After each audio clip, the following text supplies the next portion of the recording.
atuusa okuweereza Katonda. Jesus had reached atambulire mu kitiibwa kya Katonda. That he may move in the glory of God. Setaani amusuulako ebigezo. The devil puts tests to him. Nsomera olusooka mu Yokaana 4, Matayo 4.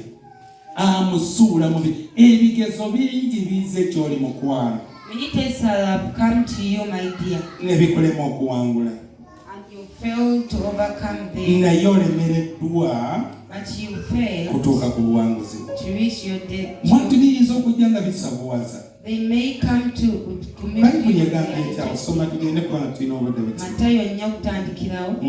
Awo Yesu n'atwalibwa omwoyo omujjungu okukemebwa Setaani. Bwe yamala okusiiba ennaku 40 emisana n'ekiro, enjala n'eryoka emuluma. Omukemi n'ajja n'amugamba nti, oba oli mwana wa Katonda, gamba amayinja gano gafuuke emmere. Sooka owulire.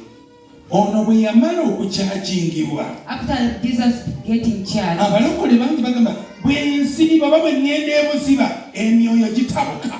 Born again always say that whenever you pass or whenever you go deeper, the spirits always arise up. Buli lwennoonya Katonda ebintu bitabuka. Whenever you seek God, things get challenging. Buli lw'onoonya Katonda, whenever you seek God, Setaani agolokoka. The devil arises. Kusuuza ekyo ky'ogenda kuwangula. To make you drop that thing that you are going to. Kati naawe bw'onoolemerako. Now if you also insist, kigenda kuba kikyo. It will be yours. Naye bw'otolemerako. But if you fail to insist, akikusuuza wali okukibaka. The person who is making you drop it. Ogenda kuwangaalira mu mbeera. You are going to stay in that situation. Wakwekkiriranya na mbeera. Because of compromising with the situation. Toyagala bitabuke. You don't want things to ono Yesu amaze okukyajingibwa. This Jesus has already got you. Asiibye ennaku 40. He has fasted for 40 days. Ate laba omukemi wajja. See the devil is coming. Emabega wonna yali tajja.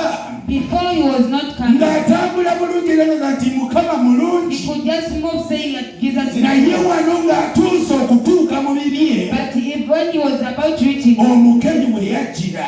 There comes a devil. Gambe embuyaga we yajjira. Say that the storm comes. Ebikemo ne bijjira. The tests come. Okusoomooza ne kujja. Challenges come. Amaloboozi ne gajja. Even voices kale come. oba oli mwana wa Katonda. If you're a child of God, enjala ekulumira ki? how do you feel hungry? Ekkubo eryangu liirino. The simple way is here. Kikwetaagisa kutegeera kigambo kya Katonda. It needs you to understand the word of God. Bw'oba onoosinza Katonda. If you are to worship God, Katonda ataddewo embeera. God has put there a situation and condition. Taddeko obusobozi ogiyitamu. But he has put ability on embeera eri mu maaso g'eringa enkalo. the condition that seems to be ekummuuta balabe butayitawo wamu naawe. It is just saving the enemies not to go. Kubanga ekiri emitala kikyo wekka tekuli mulabe. Because what is ahead is just for you alone. Oyinza okuba tokitegedde. Perhaps you've not understood. Katonda bw'ateekawo omuliro wano. When God puts here fire. Nga Mesaki Sadraki ne Abeduneego bali wano. With Mr. Sadraki and Abednego here. N'abalaba abeesunga ebifo biri we bali. And even the enemies who are standing there. Naye ng'akakummuntako okuyitawo. When the sieve of passing there. Muliro. Is fire. Muliro. Is fire. Kati nga buli lwotya omuliro. Now whenever you fear fire, togenda kuyitawo kutuuka mu you kifo won't kiri. pass there to and go to your victory. Wakati w'omuliro awo. I mean it's that fire. Waliwo amaloboozi nti toyitawo. There are voices that don't pass. Ogenda kuba mulamu. You are going to be alive. Bwe togenda kuyingiramu. For you won't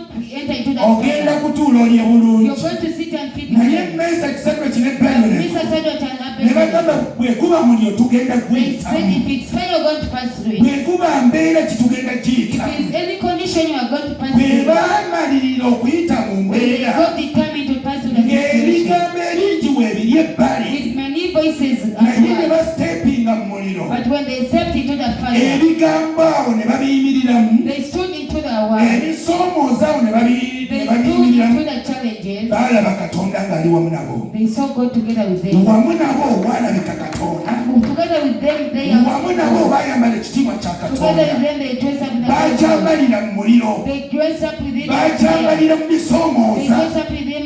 Baakyambalira wakati mu bigambo. In what I mean is a word. Bagenda okuva mu muliro. By the time they got out of the fire, ng'entebe zaabwe ziteekeddwa. when their chairs were already prepared, nga namulondo zaabwe their ziteekeddwawo. thrones had already been prepared. Ekirango ne kiyita. Then the announcement. Teri asinzibwa mulala wabula Katonda waabwe. No one should ever be worshipped apart Era from the bagenda God of kuba bafuzi wamu nange. And they will be rulers together with them. Be bamwe abagenda okutuula mu bufuzi. They are the ones who are going to sit in naye leadership. lwa muliro Because of fire. tebaatya. They did fear. Tebaleka kubuusabuusa wakati mu They bo. did not bring doubt inside of them. Tino olw'omuliro tetuyitewo. That because of fire we Kati will mulokole kikulemesa. Now, brethren, you are always here. Wakati awo munotera okutuuka ku I mean, kikyo. this journey we are about to reach your destiny. Wakati awo ng'oyimuzibwa. I mean, this where you are being waliwo lifted up. ebigambo ebijja. There are words that always waliwo come. ebisoomoozo There ebijja. are challenges that always waliwo come. ebikeme There are ebijja. tests that always nga come. kikweta